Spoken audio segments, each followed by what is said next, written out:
Yeah, that way, like if people could not make it, I think that again, this is like a very exciting presentation, and it's part of a series. I don't know if I think that Joaquin, when he was sending the invitation, he said that. So there will be like other mentoring, and the mentoring is for PhD students and also like assistant professors or even associate professors, right? That everyone really, because Yes. we all have like something to learn. And I had the and Betty, we are all planners. And so it is the Association for Collegiate Schools of Planning. And so we have a subgroup that is of planners of color. And we obviously do like some programming outside of the conference. And when I'm not in the leadership of POSIG anymore, Joaquin is as a student representative. And when I saw your presentation, I was like, oh my God, like this is like so great. It made me think of all the things that I should be doing, right? And what I was captured with your presentation the most is that you actually were doing it as a researcher, that were interviewing people in the field that were getting grants or giving the grants, right? And a lot of people, especially those that are giving the grants and how they think in order to fund a good idea. And I think that's something that you said, is that we all have like good ideas. It's a matter of like how we organize it and how we tell the story and the narrative in a way that we do end up getting funded, right? And also like Betty Lade, she has a book. So it's like, this is not only a talk, but there's a book that you can read, and it takes you like basically a step of step. What are the things that you should be thinking about? Something also that I loved, it was the fact that, you know, you should start from what you're passionate about and doing that research that you really want to do that deserves that funding. I feel that many times we're doing it backwards. We see a funding and we try to think about, okay, this is something that we are going to slap together, right? So I never like that approach. And Betty also has like a newsletter that keeps you updated. You could do that a little bit later, maybe if you give her the email. I'm sure that she will share all of this, but the point is that she's a great resource, and I'm very excited to hear what she has to say about all the things that she has learned, obviously, from the field, doing the research, but also getting grants herself and also hosting these kinds of talks with other people. So again, thank you so much, Betty, for being with us. Thank you so much, Dr. Garcia, and thank you all for joining today on a Friday. I know that you are dedicated people, because not too many people will show up for Friday talks. I'm so excited to get to speak with you. And as Dr. Garcia mentioned, our plan for today is to talk a little bit about grant writing. So I have some slides for us today. I'll spend about 30 minutes on the slides and then open up for your questions. And if you're interested in the handouts, there's a QR code here on the screen, and I also dropped it in the chat. So feel free to snag those if you feel like you're a notes person and you want to take notes as we go. But Joaquin also said he would send out the link afterwards.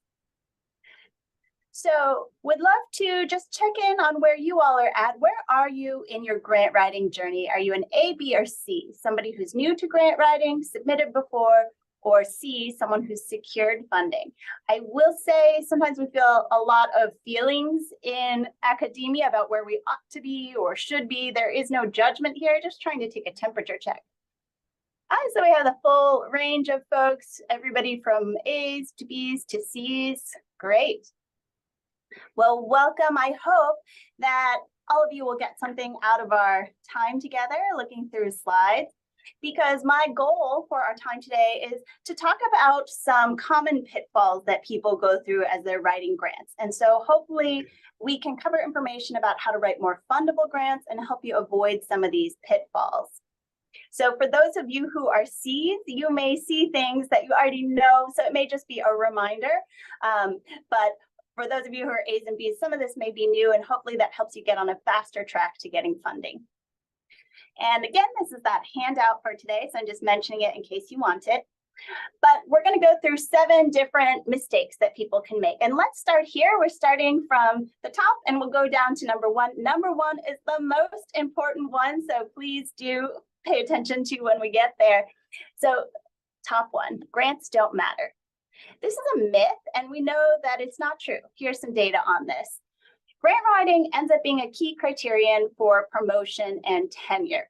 So Rice and colleagues, they did a study where they looked at 92 randomly selected institutions worldwide. Among those institutions, 67% explicitly listed grant writing as something you needed to get promoted or to get tenure. Now, you may not care at all about tenure. You may not be on a tenure track. And also, you can't live your life based on what institutions want. So this first one, maybe you look at that and say, who cares? But check out this next study. Hayes and colleagues, they surveyed 4,700 researchers worldwide. 36% of those researchers said that grant writing was a critical factor in helping them shape their careers. And finally, we know that grants get attention. I talked to an assistant professor. So as Dr. Garcia mentioned, I wrote a book on grant writing. And as part of this work, I interviewed 100 people. And I asked them, what was it that is important to know about grant writing? What would they recommend to others? And one person said to me, everybody kept telling me, grants don't really matter. But she said that every time she did get a grant, that was what got written up for publicity. It's what got talked about at her annual reviews. That's what people shared about her. So grants really can get a lot of attention for your work. Now, I had heard some glimmerings of all of these things in my career, but I did not care at all about grant writing. I never learned how to write a grant. I went through graduate school and postdoc, never submitting a single grant. And all I cared about in life was getting a window. So this is my window on my first day in my first job as an assistant professor. And I took this picture specifically because I was so proud. I had made it. I had gotten my window. I was getting to do research and I was getting to teach all the things I cared about in the world. And I didn't have to bother with grants. Now, I know now that I never bothered with grants because I held a lot of limiting beliefs about grants. I really believe that grants were a waste of time. I didn't need the money. I'm a psychologist. I can run studies on no budget, on a slim budget. We've all made it really far with very little money, as you all know, for the graduate students who are on this call. And I also really believe deep down that nobody would fund me. I wasn't at a big enough institution. I didn't have enough publications. I hadn't won enough awards, more and more and more things, all ideas that I would never be able to do this skill. So I never bothered to try. I also thought, I know how to write papers, so why would I spend my time writing a grant when the chances are so low? That seemed like a bad use of my time. But unfortunately, 2 weeks into that first job with a window, I sat down with a senior administrator and they told me, listen, if you want to get promoted, you're going to have to get a federal grant, which was so scary to me because as all of us know who are on this call, what they were really telling me is that I would get fired if I couldn't figure out how to get a federal grant. And I felt even more scared because I actually didn't know what they meant when they said a federal grant. I didn't know what that word federal was supposed to mean. Was that different from some other kind of grant? I had no idea. And I also didn't feel like I could ask because it seemed like this was something I should have learned by now. So I had a lot of feelings of being scared, feeling ashamed, and feeling overwhelmed. And I really spent 2 years just being totally stuck, not knowing where to look for information, how to get started, what grant should I apply to. I had no idea. I didn't submit a single grant until I found mentors who helped me figure out where to focus and helped me learn the skill of grant writing. So fast forward, that first grant that I wrote, it was an NSF grant. It brought in over $360,000. So just learning these skills helped me secure that first grant. And when I got the notice that I was going to get this grant, I called my mentor and I said, you know what this means? This means tenure. I knew immediately that's exactly what this grant meant for me. But what I didn't realize at the time, and I learned quickly, is that those skills I learned writing that first grant were exactly the skills I needed to be able to write other grants. It wasn't specifically NSF grants that mattered. I was learning universal grant writing skills. And I was able to use those same skills to get funding from NIH, the national academies, and more. And grant writing really changed the game for me so much that I really wanted to make sure that everybody had access to these skills. And that's why I wrote my book, The Grant Writing Guide, which Princeton published in January. But more than anything, what I've learned about grant writing is that grant writing is about the joy of doing work you care about. It is because of grant writing that I choose to focus on the ideas that I know matter.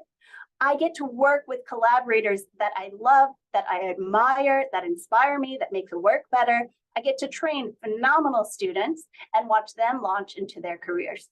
But there are other benefits to grant writing that you may not know about. So here are just some examples from people that I spoke with during my interviews. You know, one scholar talked about how grant writing was what allowed her to finally be with her husband. We all know how many sacrifices we make during graduate school. So many of you are calling in from not the location where you train, because summer is maybe the only chance you get to go to these other places. But this scholar that I was talking to, she had to live in a different state from her husband. But once she got a grant, she was able to say, hey, I'm funding myself. I'm going to work from the location where my husband is. Another person said to me that grant writing is what allowed him to date. And I thought that was just such an interesting and unusual response. So I said, can you tell me more about that? Because I'm a psychologist. And he said, yeah. So when I got my first grant, it finally allowed me to take all these cares off the table. So until his first grant, he was picking up extra courses to teach. He was worried about how he would cover his health insurance. And that grant, this first grant, took all those cares off the table. He was able to cover his health insurance. He didn't have to pick up extra classes to fund his time. So he finally had time to date, is what he said. But over and over, all the people that I talked to said to me so many times that grant writing is what allows them to stay at the cutting edge of their fields. It's what allows them to explore amazing ideas and get support for those ideas. So, would love to ask you all in the chat, what could a grant do for your career? Give you a moment to think.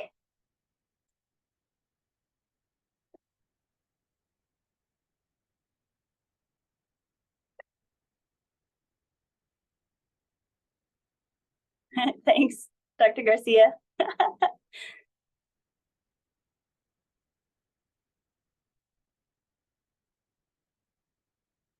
Yes, buying out of classes, absolutely. Increase relational research.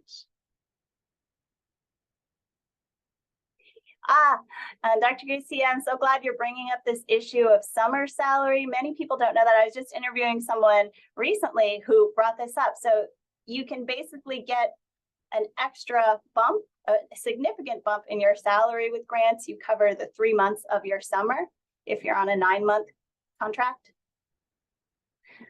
Great. Let's keep moving on. So number 6. Oh, and sorry, I'll pause for a second. Yes, international work, absolutely being able to travel or spend time on the work. Yes, and taking off unrelated tasks from your workflow, so important. All right, so here's number 6. There's a myth. People often come to grant writing believing that funders are looking for great ideas. I hate to break it to you, funders don't care about great ideas. Here's what funders care about. They care about great ideas that further their mission. You have to pay really close attention to the mission of a funder and figure out where your fit is with that funder. That's part of the research you do in grant writing that will help you write a more fundable grant. And let me give you 2 examples of why this is really important and a good use of your time. If you have a poor match with a funder, you can be wasting your time. On the one hand, for example, you can develop ideas you don't care about. So for example, I interviewed someone who was in this excellent training program that trained everybody in how to write RO3 grants, which are a type of small grant at the National Institutes of Health that usually focus on secondary data analysis. But what she said to me is, well, I don't do secondary data analysis in my work. So she said she spent several months trying to develop this idea, and it just didn't fit what she wanted to do or how she thought about her work. So she wasted a lot of time. She ended up having to scrap that grant entirely. But the good news is she switched to an idea she cared about. She targeted an RO1 grant, which if you're not familiar with that, that's a much larger grant at the National Institutes of Health, and she was recently awarded it. So this can be a great use of your time to pay attention to what it is you care about and also what's a good fit with a funder. And the second reason why a poor match is really bad for you is that you're unlikely to be funded. You can write a great idea that reviewers love, it gets great scores, but if it doesn't fit the funder's priorities, you won't get funded sometimes. This happens. If you're not firmly in their priorities, they're going to choose someone else over your grant, even if you get great scores. Okay, so how do you find a good fit? I have some exercises for you that I link out here, and they're linked in the handout. But I recommend that you do something called figure out who your usual suspects are. And what I mean by that is, who are the people that are likely to love your work and who are likely to want to support you? So you can do this in a few ways. You can search up the chain. So look at people you really admire who are 1 year, 3 years, 5 years, 10 years ahead of you. Who is funding their work? Whoever's funding their work is probably a good fit for you, because if the funders like that person and you also know you like that person and that person's work, you've already sort of fast-tracked that fit. You both like similar ideas, similar types of work, so you're homing in on a good fit for you. You can also search in-house. So for all of our Texas A&M folks in the house, you know that when you look at a map of NSF research and the heat maps of where the funding goes, a lot of funding goes to Texas A&M. So look at who are the people funding work around you at Texas A&M, for example, whatever your institution is, because those funders have already been convinced that they like your institution. Because one of the tasks in grant writing is convincing a funder that you're in a supportive environment. Well, somebody's already made that case, and you can even refer to that data for the funder and say, look, in the past year, you funded this many people at our institution. This is a great place to do research. You already agree with that. So you can also look at funders. If you know which funders you want to target, for example, you can look at them and see what are they putting out as calls for research. That can be a good way to kind of find that fit. You can also look within. So you're all in POSIG, and I think you're part of a bigger umbrella. So, you know, what kinds of small grants do they have? Who's funding other people in your organization? And then also talk to your research administration office. So most organizations have either a central office, or if you're really lucky, they have somebody within your school itself that you can talk to who specializes in grants. Don't do grant writing alone. A lot of people think when they get started that grant writing is a solitary act, but grant writing, as you have heard, is really about a cultural fit. So you want to build your social capital, find lots of people like the people in your research office who understand this landscape and can help to start network you in. So I know I'm going through that super fast, but if you click on that link, there's a longer post on these ideas. All right, so keep moving on. Number 5, a common myth is this idea that a good idea doesn't take work. This isn't true. And if you go to this page here, I've linked you out to lots of examples of grants that are openly available so you can see what a good grant looks like. Because a lot of times, if you're newer to grant writing, you may not have seen a lot of successful grants. I know that was true for me, but it's really hard to learn a new skill if you haven't seen it in action. So you want to see lots of good examples out there.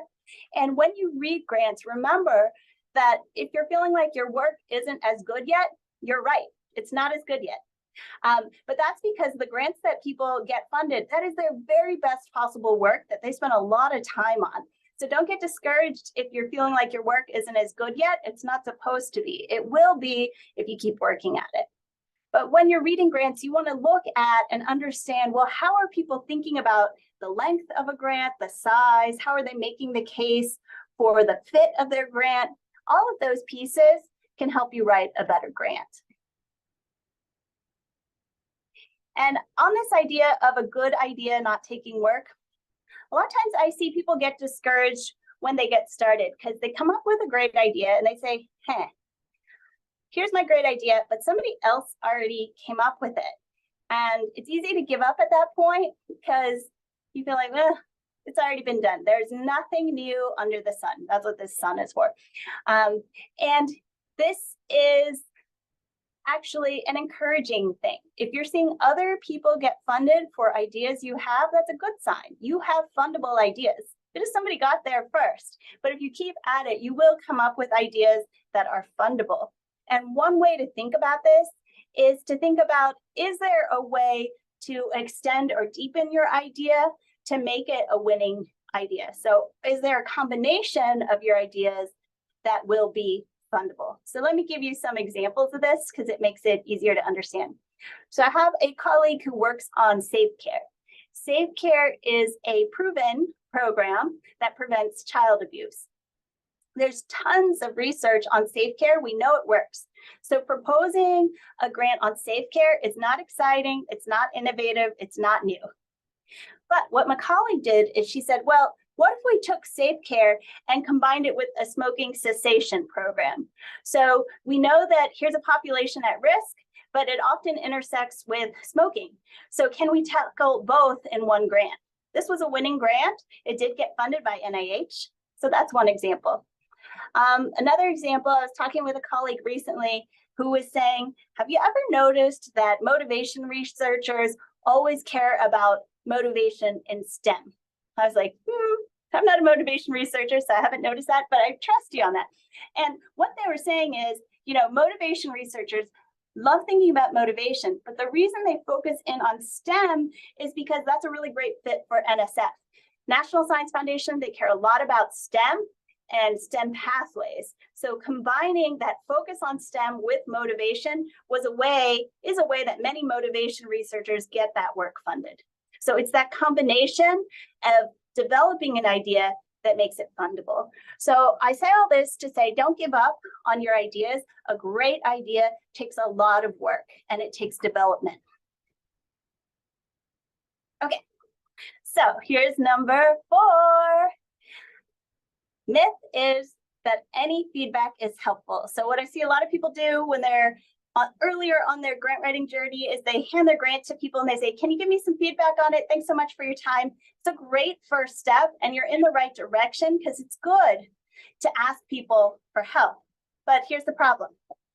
Getting that kind of not critical feedback that you get from friends who aren't familiar with grant writing, that feedback usually comes back like this. Oh my gosh, I love your ideas. So great. You are so smart. You're the best. Like, you're a genius.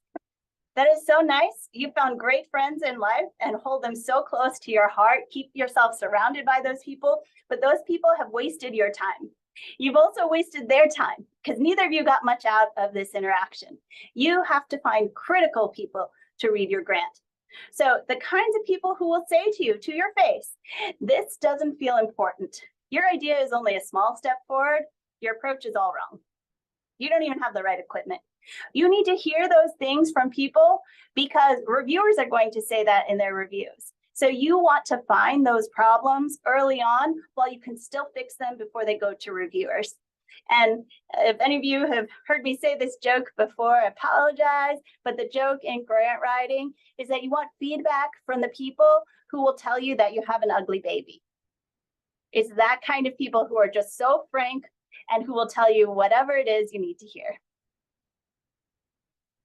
And that's really because grant writing is a social process. It's not only you in the grant process, you've got program officers and reviewers involved in the work.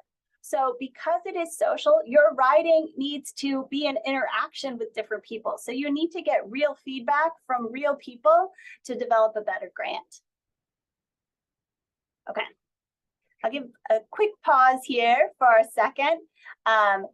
If you are still with me, can you give me a thumbs up or some other reaction?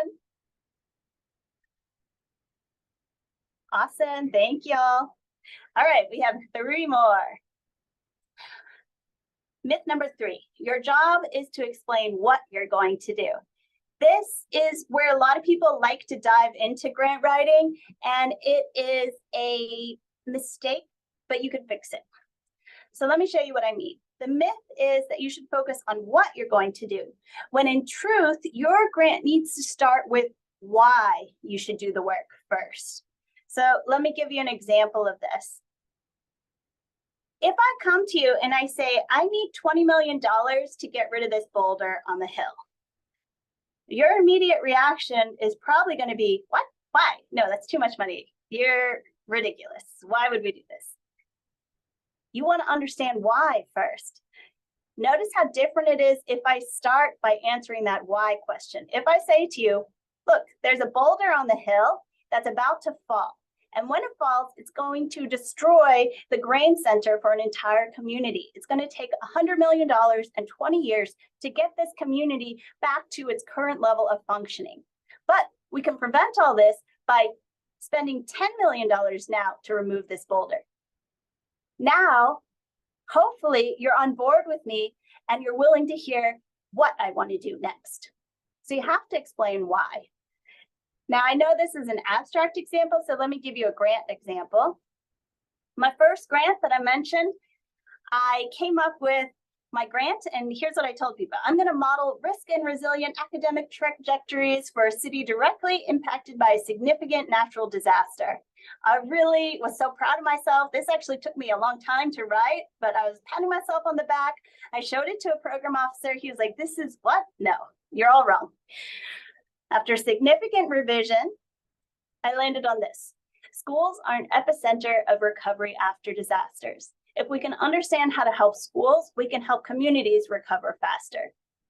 This was a much different place to start, but notice that by shifting from what to why, I help people get on board with me and hopefully root for me in my work. And you can do the same by starting with that simple shift. Focus on why first. Okay, here's common myth number 2.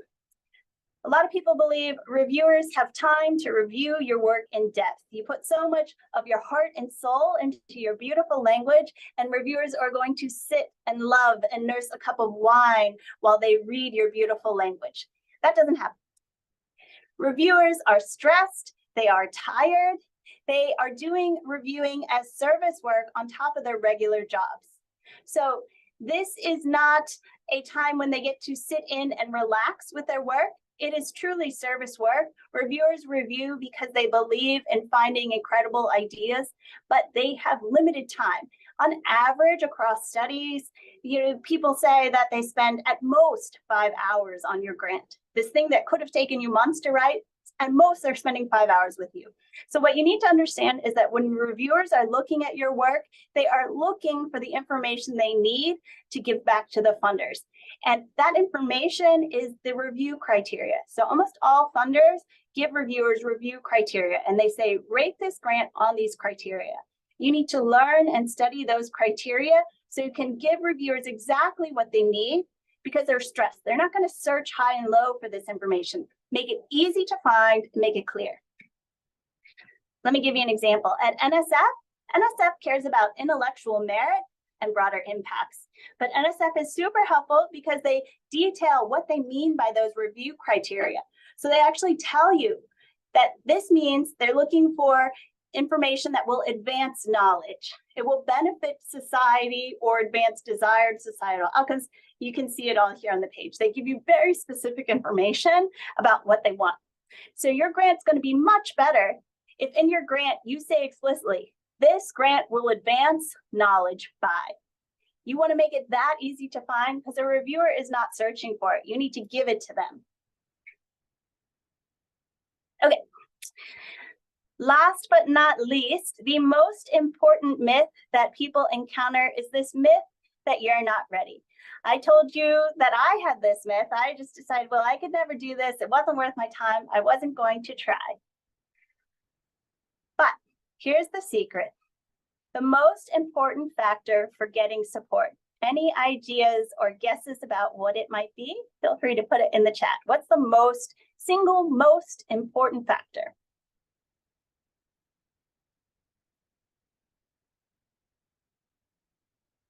Procuring the grant. Yeah, that's true. That's true. I'm thinking even earlier.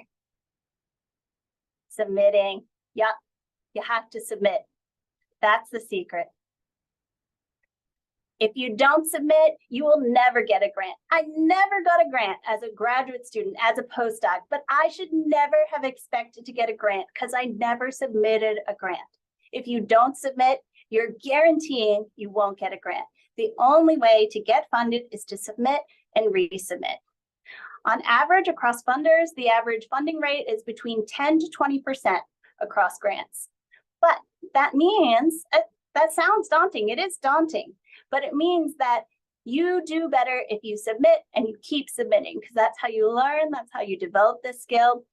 Just as one example, at the National Science Foundation, on average, people submit about 2.3 proposals for every one proposal they get funded.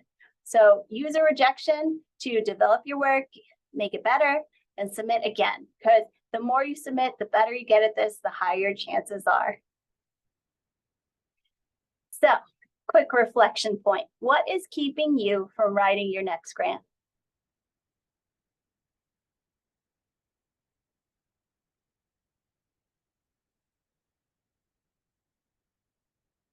Or you can take the standard psychology way and say, I have a friend who has this issue. If you don't want to personalize it. Yeah, the time. And the time is truly hard because it does take a lot of time to write a grant.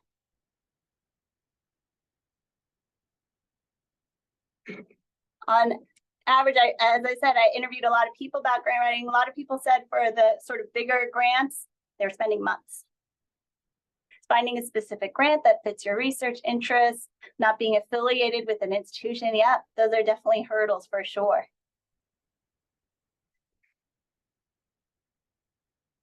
So what I would like to do, though, is acknowledge that these are real barriers. But I hope you know that we need to hear and fund our best ideas.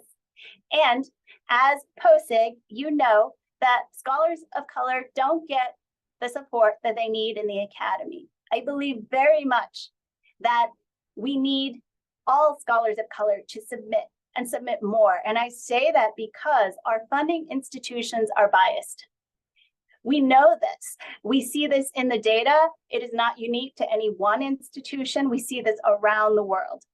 But because they are biased, we know that we are not hearing and funding our best ideas. And one of the things that stops scholars of color is we're not being told to submit and we're not being told to resubmit. So let's change that today. You need to submit, and I hope that you resubmit. I acknowledge there are structural and systemic barriers that make it hard to do so. We all run out of time. This is not fair, but I also believe that it's incumbent on us too to get our ideas out in the world to make sure they are heard. Thank you all so much. That's the end of my slides, so I'll stop sharing and take your questions. Wonderful. Thank you so much. You have given us a lot of golden nuggets here. So Thank you. And with the sheet, which I will post again, I noticed that it has all these links with exercises. So that's absolutely awesome, because that's what we should be doing, especially now that it's June 2nd. So there's time before the semester starts to get the summer writing done. So we will have, and thank you so much also for the generous time of about 20 minutes of Q&A. So you can unmute yourself or just raise your hand. Go ahead. Manju has, yeah. So I have a question about the kind of project that your tips are applicable for. For example, I am going to write a book proposal this summer, and I know there's a foundation that is open to funding research for books. So could you just speak a little bit more about that? Sure. Is your question about funding for books or? Yes, funding for books. Yeah, this is such a great question. And I'm in the middle of my second book myself. So I've spent a lot of time thinking about this question too. So what I will say is the skills and the myths I was talking about are applicable to all funders. So these are all skills that are relevant to getting support for your work. Because, for example, if you want a foundation to support your book proposal time, you're wanting to find how you need to communicate to them how doing so helps them meet their mission. So, for example, I've been looking at National Endowment for the Humanities, and they have grants for book proposals or book time. And so one of the things you want to do is study, well, what is their mission in supporting this kind of work? What do they hope that it will do? So, for example, if they are trying to support people who are early career and they really care about making sure that you can show that you will be successful in this, then you want to speak to that with evidence.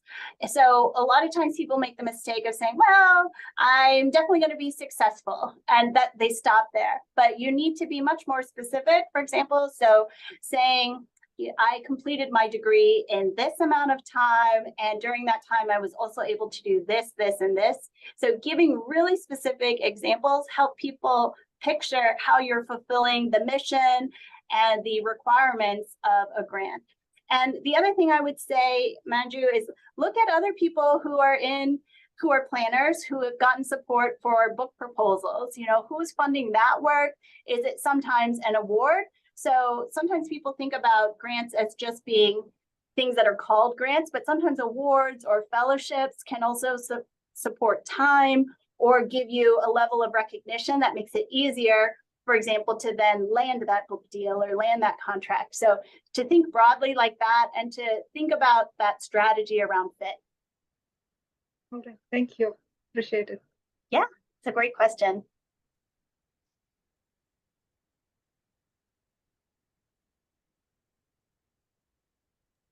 Dr. Garcia, can you talk about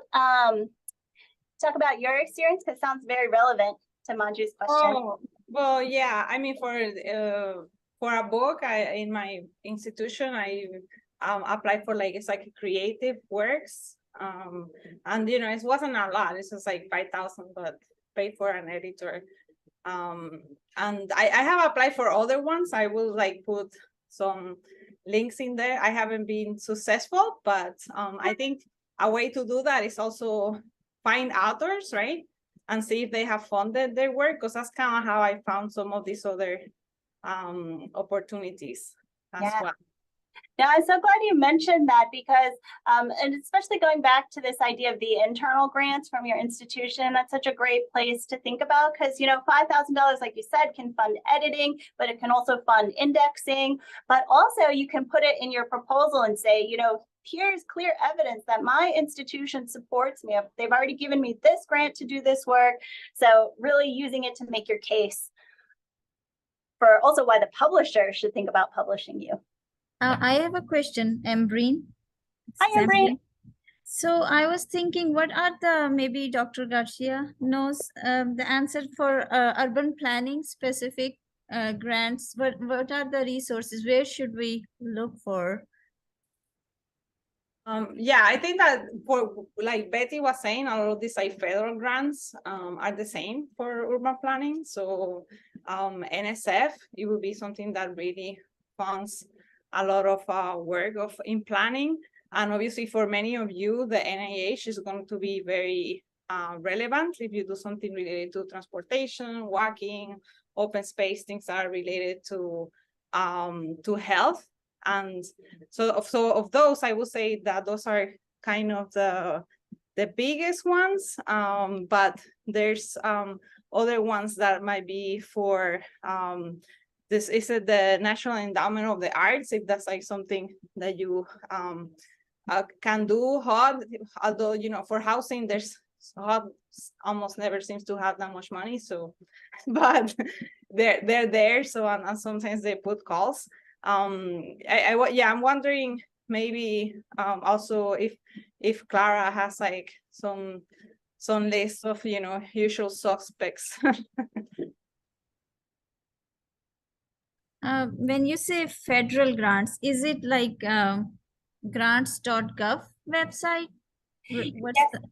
Yep, you can find a lot of them there. So federal is a term we usually use in the United States to talk about 26 different federal agencies that give grants. So that would be NSF, NIH, EPA, but so that's a type of grants. And yes, you can look at them online. I think in that usual suspects, if you go to my blog, which is linked out in that usual suspects link, I have different directories where you can look up databases of different grants in there. So, and the reason why I talk about usual suspects is kind of a way to fast track that fit to a funder. So sometimes, you'll talk to another planner, but who's in a bit of a different area in planning than you. So trying to focus on, well, who's really easy to tip over into loving you. So just as an example, I keep a short list of, okay, these are funders who really seem to be liking the kinds of work I do. So I've got Wellcome Trust, Burroughs, NSF, their hazards, disasters, and built environment. And I keep a short list and I try to keep tabs on them. But then I also pay attention, for example, I'm on Twitter and I look at, okay, well, who are scholars who are like me? Who's funding them? And paying attention to that. And what I would say is this usual suspects idea is a lifelong thing that, as you move along in your career, you start to pick up, oh, well, probably this person, this funder is likely to love the kind of work I do, or I see that they've funded my colleague over here. So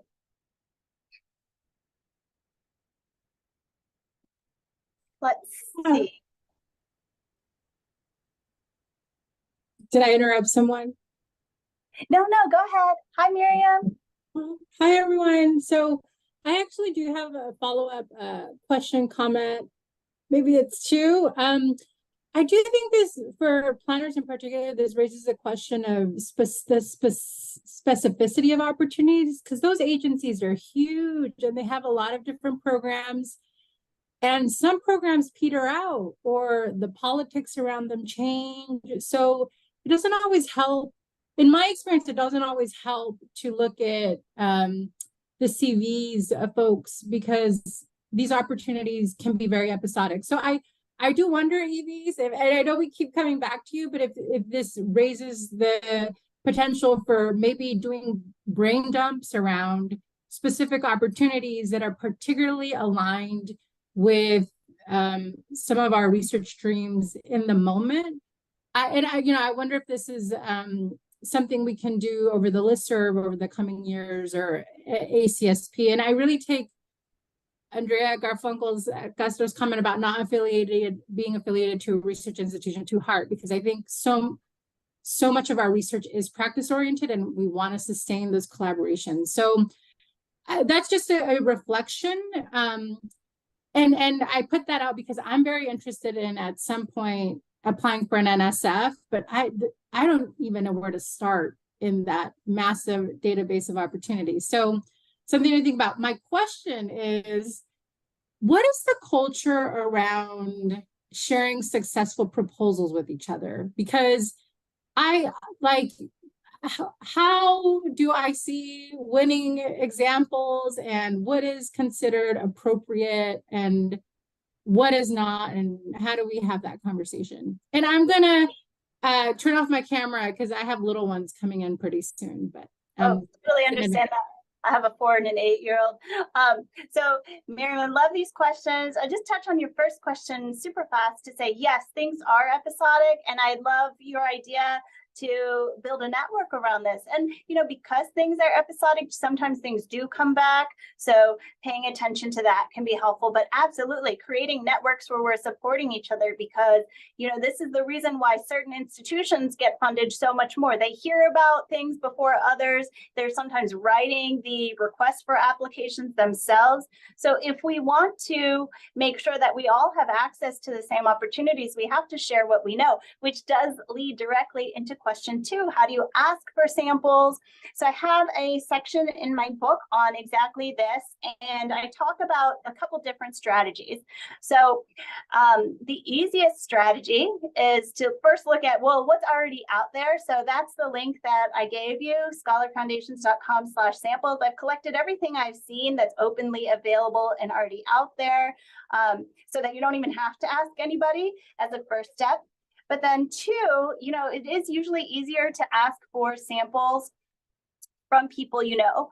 So I'll go through strategies, but I want to say that my philosophy is not sharing samples is a way that we make sure that only certain people and certain scholars get funded. I am dead set against it, and I think that it is a practice that harms the academy. We have to share what we know. This is important for scholarship. This is important for making sure that everybody understands what it takes to write a great grant. So I believe we should all be sharing. So I also believe it's okay to ask, and that it says nothing bad about you for asking. It says something bad about the academy that we're afraid to ask. But all that being said, I understand that it is hard to ask because people feel protective of their intellectual property because they don't always know you, and they don't always understand how you might use the information, whether you might be using it for harm. Can they trust you? Can they trust you not to steal their ideas? I understand all of that is real, and it is a problem, and that people have been burned in the past. So I don't want to negate that those things are true, but I also believe so strongly that it is one reason why some of us get locked out of funding. So I think it's important for us to share. And I just will say that I know early in my career that I definitely asked people for samples and they didn't share. And now that I'm further along, so I'm an associate, I'm going up for full next year, I see that that is just bad behavior. I am not on board with it. So anyway, since this is being recorded, I'll stop there. So let's go into actual strategies then. So given all that context, understanding that it is risky to ask, it is risky to share, how can you ask in a way that feels safe? So the easiest asking strategy, if you can't find a sample online, is to start with your trusted network. So people who know you, who trust you, who love you, they're more likely to be able and willing to share samples with you because they know that you won't run off with it and not be trustworthy with it. So start there. If you don't have anyone within your networks, can you tap someone in your network to make an introduction? And then second strategy is to ask, cold email, cold ask. Sometimes that can be easier to do if you say, could I have a meeting with you? Would you be willing to meet to talk with me before you ask for a sample? So, if you get on the phone with them, they're nice, they like you, then at that point you could ask if that feels safer or easier. I will say that once I got encouraged to ask for samples, I really didn't feel comfortable with it. I really didn't want to do it. But I did end up having to cold email some people. And I was really surprised and pleasantly surprised that people shared. And it really moved the needle for me to get to see, okay, this is what a fundable grant looks like for this specific program at this funder. So I know that made a big difference for me. Now, the last strategy you can use that I see recommended a lot in grant writing programs is to submit a FOIA request. So Freedom of Information Act for federal grants, they are FOIable, meaning that you can request those applications under Freedom of Information Act, and the investigator needs to submit them. This is my least favorite strategy, so I share it last because I think that as a psychologist, you have a chance to build a really healthy relationship with someone by asking them directly, would you be willing to share? And they get a chance to say to you directly, no, I don't feel comfortable sharing. And that way you understand, oh, okay, well, they might have their own reasons for not wanting to share, but you get a chance to have that more direct conversation because no matter what, a Freedom of Information Act request does come back to the investigator. So no matter what, they end up, even though they're required to give it, you end up indirectly asking. And I think it's just more productive to have a direct conversation, because here's someone whose work you really admire. They're probably someone you want on a panel one day. You want them to write recommendation letters or letters of support for you. So you can build that relationship with them by asking directly. So I have a lot of thoughts on this issue, so sorry for going off on my own tangent, but that's my perspective. I did interview a lot of people about how to get access to samples.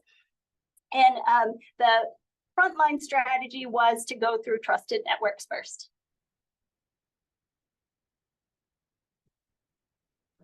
Well, to that, I wanted to ask that, you know, in the, now that I moved to Texas A&M in the Hazards Reduction and Recovery Center, they actually share in a folder, you know, like rapid grants. And to be honest, I still don't understand NSF rapid grants with the perishable data and all that, but I'm sure, you know, eventually I will get it. But that's something that you could do also, like try to do in your own institutions or research centers, just to have like a shared folder. I think it'd be interesting to do something, you know, among POSIC to see, can we share? I know in the past we have done like the packets for submitting to tenure for meetings like this, in where we put a password on it and only the people, you know, that are here can use it. That might be an interesting idea, because we have been talking about, after doing this talk, having something more specific on NSF, and I could share more about like a grant and share that, but there might be other examples that we could find. Even if it's like 2 or 3, it might be helpful for you to start looking at the language, because again, to be honest, everything is like, it seems so foreign and different if you haven't seen it before.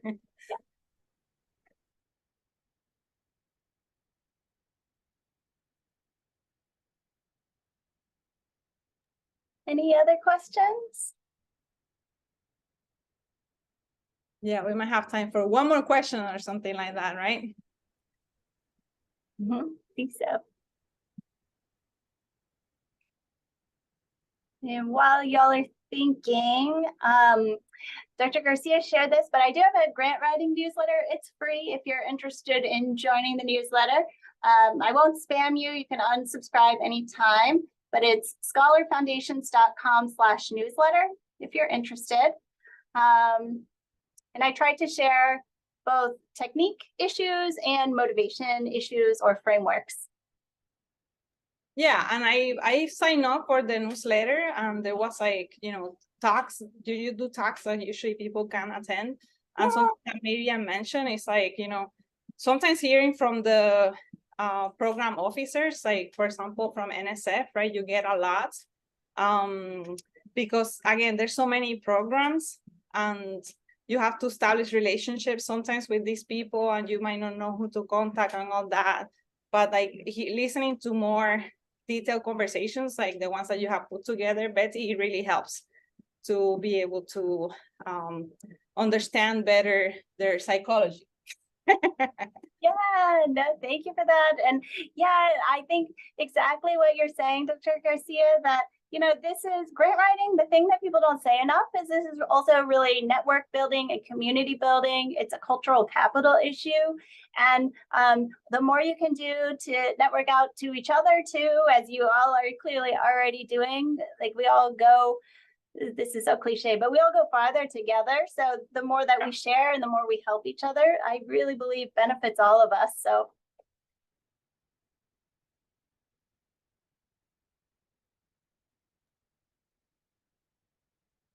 I think if there's no more questions, you know, let's just like thank Dr. Betty Lay for her time with us. And again, just make sure that you stay connected, maybe from her newsletter, and see which other opportunities like talks like this she has in the future. And Joaquin, I don't know if you have more news about the this series. Yes, of course. Thank you, Ivis. Thank you, Betty, and thank you for everybody who attended to this wonderful session.